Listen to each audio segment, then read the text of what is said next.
为什么工资不涨，物价跌了，而我反而觉得越来越穷？这期视频啊，我不讲资产配置，也不讲政策解析，我们就来聊聊一个你我大家都感同身受的问题。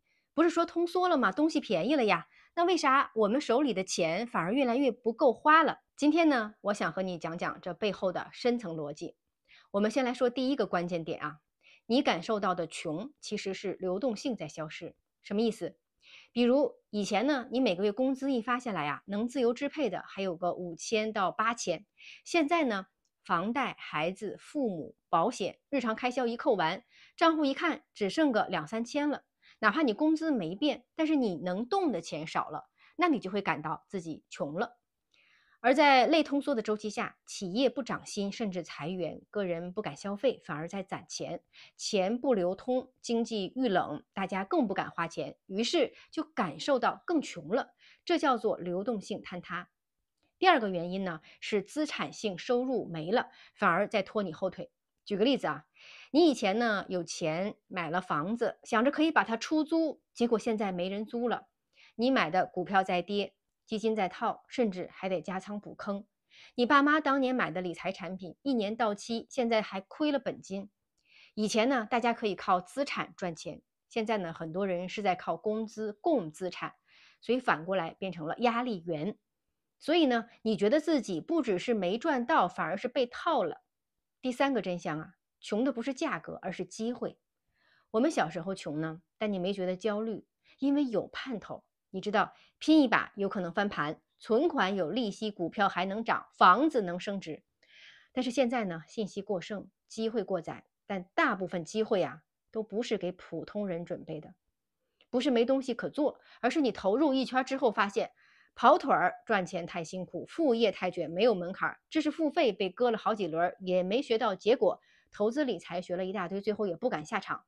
知道的似乎在越来越多，而财富实际却在原地踏步，于是穷的感觉就来了。那怎么办？要怎么熬？怎么活得不那么拧巴？我不想给你鸡汤，我只想说实话。在通缩时代呀，普通人真正的核心竞争力就是现金加认知加人脉这3件事儿。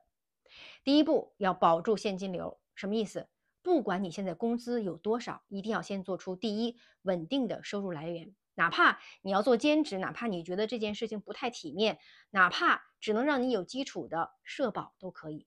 第二，控制住不确定性支出，别再为无意义的改善焦虑。第三，每个月哪怕只能攒1000，也别让你的现金流断掉。你现在不是要赚得多，而是别失速。第二步，提升自己的认知力。现在呢，不需要再学什么高频交易、AI 赛道、主力资金动向那些花拳绣腿。你真正要懂的是：第一，怎么评估一个风险；第二，懂得把钱放哪儿最不亏；第三，懂得保守也是一种战略。现在这个时代，这个阶段，不怕你慢，怕你在赌。你跟上的是一个防御性智慧的时代。第三步，重建人脉。如果你已经35岁、45岁，甚至更大的年龄，你就应该明白我在说什么。圈子决定了你是否有反弹的能力。我见过太多优秀的人，因为一个靠谱的前同事，一个愿意提携他的朋友，一次酒桌上的诚意，得到了意想不到的机会。你别躲着人脉，也别卷错了地方，只需要保持连接，少说多做，懂得互惠加稳定加复利。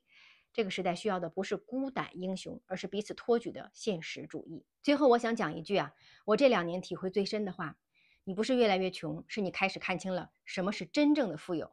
当你知道如何守住自己的底线，稳住你的节奏，拓展你的边界，你就在变强。别去羡慕那些看不见真相的暴富神话，你活得有现金、有安全、有余地、有朋友，那才是真正的自由。下一期呢，我会继续讲通缩时代，普通人应该怎么花、怎么省、怎么投，把所有钱的使用顺序讲明白。记得关注我，我们下期见。